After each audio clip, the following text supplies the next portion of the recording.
As the host Chief Minister of the Partnership Summit 2012, it is my privilege to extend a warm and hearty welcome to all the dignitaries who have gathered here from across the globe.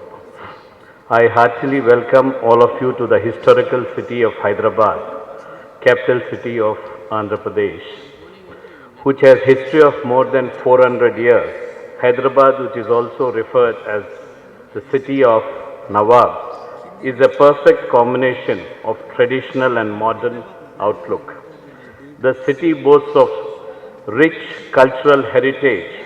Its well-preserved cultural heritage creates nostalgia among all residents for its fine arts and architectural ambience. Pandit Jawaharlal Nehru described the city as microcosm of Indian culture. This cosmopolitan city has a blend of unique culture with a touch of modernity. It houses a large number of civil and defense research laboratories, institutions of higher education of international reputation, a software hub, a large base for diverse manufacturing industries. I sincerely wish you a happy and fulfilling stay in Hyderabad. Coming to my state of Andhra Pradesh, I am happy to tell you that Andhra Pradesh is one of the happening states in the country.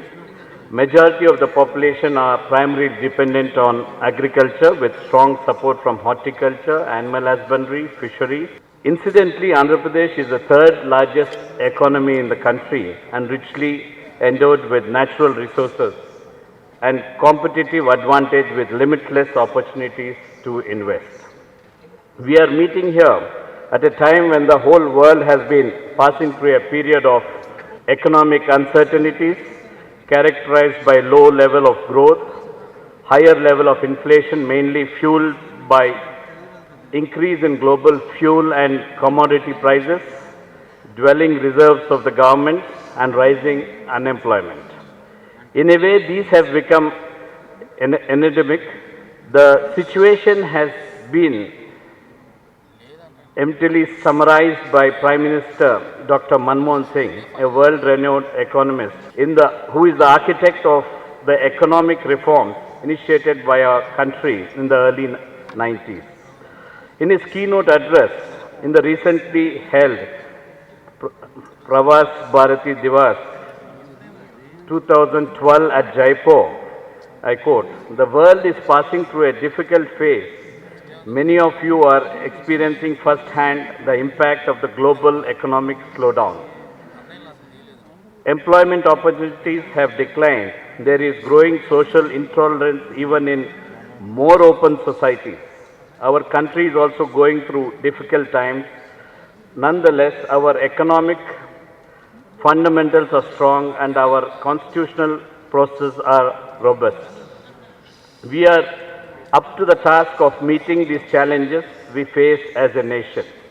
Despite an adverse international environment, the Indian economy is expected to grow by about 7% this financial year ending 31st March. However, we hope to bring back the rhythm of our growth process to sustain an annual growth rate of 9 to 10% in the medium term." Unquote. There is no denying the fact that all the countries in South Asia and Africa have to aim at growing at least at 9% per annum for the next 4 to 5 decades on sustainable basis, if only we have to end the poverty that has become all pervasive in these regions, which suffer from high level of malnutrition, illiteracy, child mortality, inequality of opportunities, etc.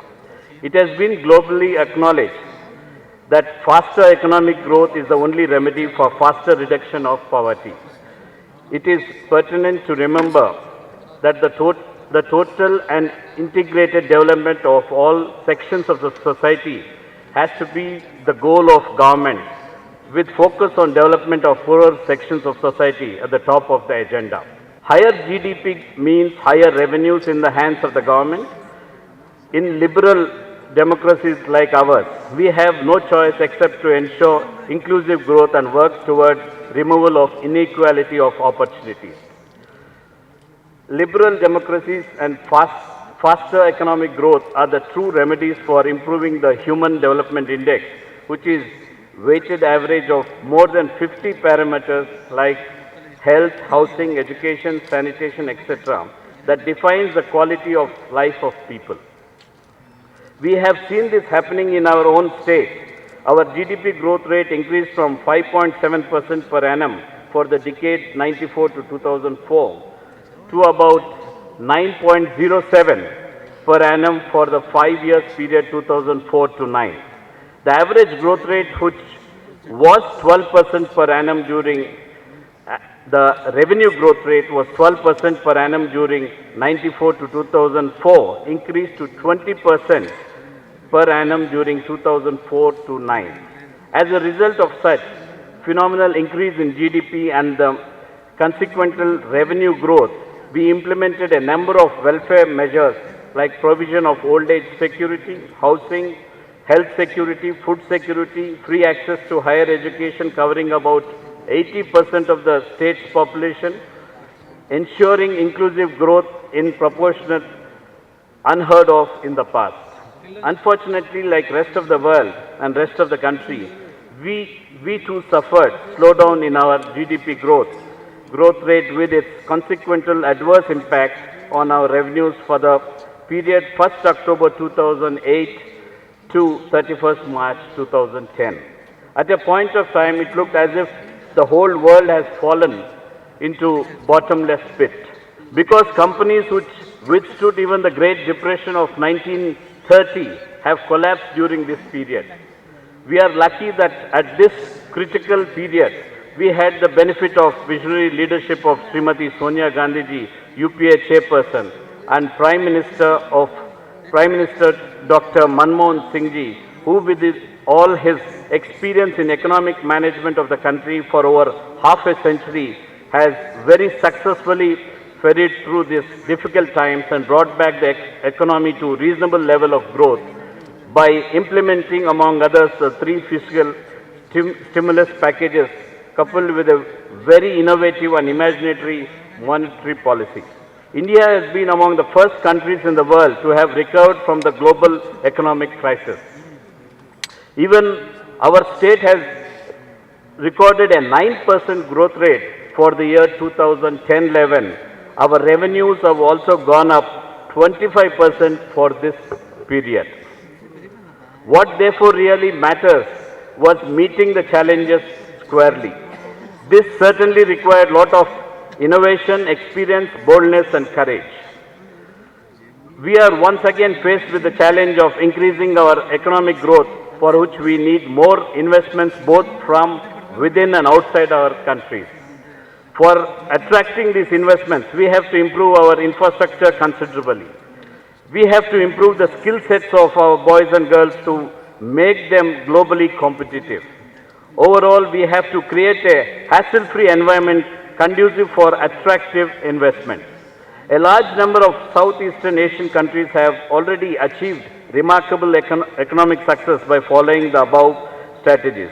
Friends, I thank the Government of India and in particular Minister Anand Sharma for giving this opportunity of hosting this 18th edition of the Partnership Summit International Business Event to the state of Andhra Pradesh, a progressive state of the country.